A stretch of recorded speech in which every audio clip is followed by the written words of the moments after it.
16वां अध्याय देव प्रतिमा का पूजन तथा शिवलिंग के वैज्ञानिक स्वरूप का विवेचन। ऋषियों ने कहा, साधु शिरोमणि सूत जी, हमें देव प्रतिमा के पूजन की विधि बताइए जिससे अभीष्ट फल की प्राप्ति होती है। सूत जी बोले, हे महर्षियों, मिट्टी से बनाई हुई प्रतिमा का पूजन करने से पुरुष स्त्री सभी के मनोरथ सफल हो जाते हैं। इसके लिए नदी, तालाब, कुआं या जल के भीतर की मिट्टी लाकर सुगंधित द्रव्य से उसको शुद्ध करें। उसके बाद दूध डालकर अपने हाथ से सुंदर मूर्ति बनाएं। पद्मासन द्वारा प्रतिमा का आदर सहित पूजन करें। गणेश, सूर्य, विष्णु, शिव, पार्वती की मूर्ति और शिवलिंग का सदैव पूजन करें। संपूर्ण मनोरथों की सिद्धि के लिए 16 उपचारों द्वारा पूजन करें। किसी मनुष्य द्वारा स्थापित शिवलिंग पर एक सेर नैवेद्य से पूजन करें। देवताओं द्वारा स्थापित शिवलिंग को 3 सेर नैवेद्य अर्पित करें तथा स्वयं प्रकट हुए शिवलिंग का पूजन 5 सेर नैवेद्य से करें। इससे अभीष्ट फल की प्राप्ति होती है। इस प्रकार सहस्त्र बार पूजन करने से सत्यलोक की प्राप्ति होती है। 12 अंगुल चौड़ा और 25 अंगुल लंबा यह लिंग का प्रमाण है और 15 अंगुल ऊंचा लोहे या लकड़ी के बनाए हुए पत्र का नाम शिव है। इसके अभिषेक से आत्म शुद्धि, गंध चढ़ाने से पुण्य, नैवेद्य चढ़ाने से आयु तथा धूप देने से धन की प्राप्ति होती है। दीप से ज्ञान और तांबुल से भोग मिलता है। अतएव स्नान आदि 6 पूजन के अंगों को अर्पित करें। नमस्कार और जाप संपूर्ण अभीष्ट फलों को देने वाला है। भोग और मोक्ष की इच्छा रखने वाले लोगों को पूजा के अंत में सदा जाप और नमस्कार करना चाहिए। जो मनुष्य जिस देवता की पूजा करता है वह उस देवता के लोक को प्राप्त करता है तथा उनके बीच के लोकों में उचित फल को भोगता है।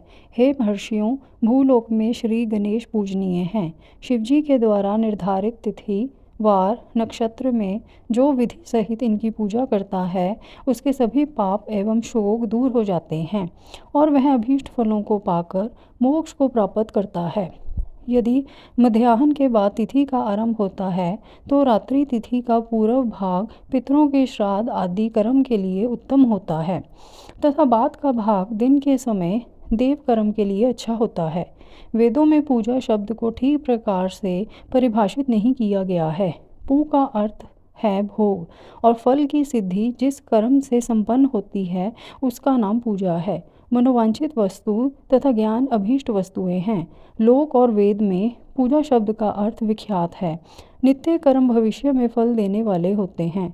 लगातार पूजा करने से शुभ कामनाओं की पूर्ति होती है तथा पापों का क्षय होता है। इसी प्रकार श्री विष्णु भगवान तथा अन्य देवताओं की पूजा उन देवताओं के वार, तिथि, नक्षत्र को ध्यान में रखते हुए तथा 16 उपचारों से पूजन एवं भजन करने से अभीष्ट फल की प्राप्ति होती है। शिव जी सभी मनोरथों को पूर्ण करने वाले हैं। महा आर्द्रा नक्षत्र अर्थात माघ कृष्णा चतुर्दशी को शिवजी का पूजन करने से आयु की वृद्धि होती है। ऐसे ही और भी नक्षत्रों, महीनों तथा वारों में शिवजी की पूजा व भोजन, भोग और मोक्ष देने वाला है। कार्तिक मास में देवताओं का भजन विशेष फलदायक होता है। विद्वानों के लिए यह उचित है कि इस महीने में सब देवताओं का भजन करें। संयम व नियम से जाप, तप, हवन और दान करें, क्योंकि कार्तिक मास में देवताओं का भजन सभी दुखों को दूर करने वाला है। कार्तिक मास में रविवार के दिन जो सूर्य की पूजा करता है और तेल व कपास का दान करता है उसका कुष्ठ रोग भी दूर हो जाता है।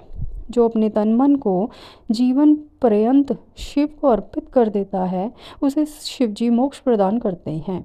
योनि और लिंग इन दोनों स्वरूपों के शिव स्वरूप में समाविष्ट होने के कारण वे जगत के जन्म निरूपण हैं और इसी नाते से जन्म की निवृत्ति के लिए शिवजी की पूजा का अलग विधान है। सारा जगत बिंदु नाद स्वरूप है। बिंदु शक्ति है और नाद शिव है, इसलिए सारा जगत शिव शक्ति स्वरूप ही है।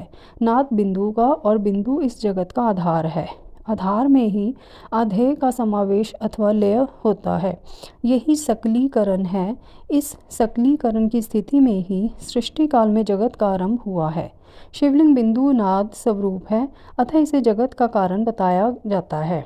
बिंदु देव है और नाद शिव, इनका संयुक्त रूप ही शिवलिंग कहलाता है। अतः जन्म के संकट से छुटकारा पाने के लिए शिवलिंग की पूजा करनी चाहिए।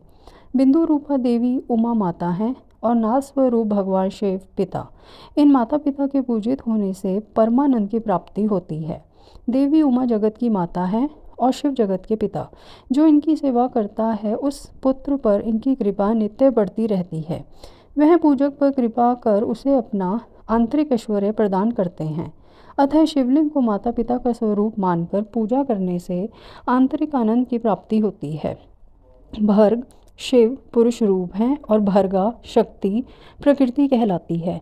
पुरुष आदि गर्भ है क्योंकि वह प्रकृति का जनक है। प्रकृति में पुरुष का संयोग होने से होने वाला जन्म उसका प्रथम जन्म कहलाता है।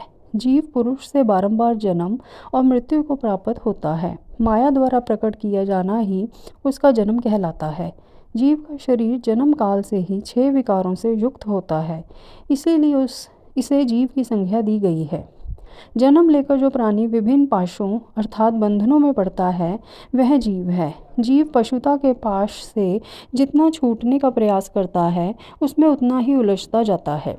कोई भी साधन जीव को जन्म मृत्यु के चक्र से मुक्त नहीं कर पाते। शिव के अनुग्रह से ही महामाया का प्रसाद जीव को प्राप्त होता है और मुक्ति मार्ग पर अग्रसर होता है। जन्म मृत्यु के बंधन से मुक्त होने के लिए श्रद्धापूर्वक शिवलिंग का पूजन करना चाहिए। गाय के दूध, दही और घी को शहद और शक्कर के साथ मिलाकर पंचामृत तैयार करें तथा इन्हें अलग अलग भी रखें। पंचामृत से शिवलिंग का अभिषेक व स्नान करें। दूध व अन्न मिलाकर नैवेद्य तैयार कर प्रणव मंत्र का जाप करते हुए उसे भगवान शिव को अर्पित कर दें। प्रणव को ध्वनिलिंग, स्वयं भूलिंग और नाद स्वरूप होने के कारण नादलिंग तथा बिंदु स्वरूप होने के कारण बिंदु लिंग के रूप में प्रसिद्धि प्राप्त है। अचल रूप से प्रतिष्ठित शिवलिंग को मकार स्वरूप माना जाता है, इसलिए वह मकारलिंग कहलाता है। सवारी निकलने में उकारलिंग का उपयोग होता है। पूजा की दीक्षा देने वाले गुरु आचार्य विग्रह आकार का प्रतीक होने से आकारलिंग के 6 भेद हैं। इनकी नित्य पूजा करने से साधक जीवन मुक्त हो जाता है।